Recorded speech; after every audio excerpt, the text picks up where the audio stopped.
আসসালামু আলাইকুম রহমতুল্লাহ বারকাত। বিসমিল্লাহির রহমানির রহিম।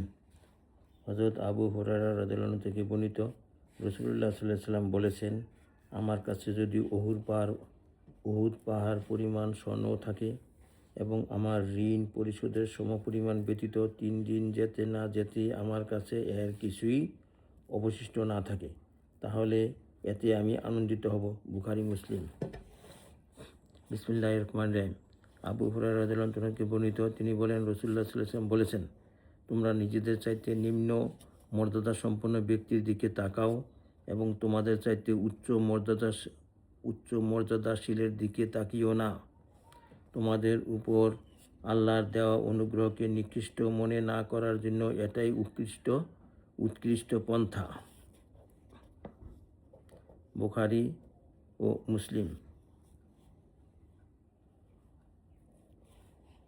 বিসমিল্লাহির রহমানির রহিম।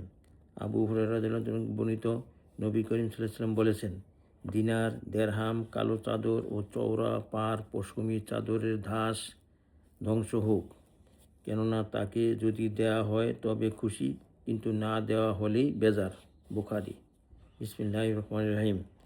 আবু হুরায়রা রাদিয়াল্লাহু আনহু থেকে বর্ণিত, তিনি বলেন, আমি 70 জন আসহাবে সুফফাকে দেখেছি, যাদের কারো কোনো চাদর ছিল না, কারো হয়তো একটি লুঙ্গি ও কারো একটি কম্বল ছিল। তারা এটাকে নিজেদের গলায় বেঁধে রাখতেন। কারোটা হয়তো তার পায়ের গোছার অর্ধাংশ পর্যন্ত পৌঁছাতো, কারোটা হাঁটু পর্যন্ত। লজ্জাস্থান উন্মুক্ত হওয়ার ভয়ে তারা হাত দিয়ে তা ধরে রাখতেন। বুখারী।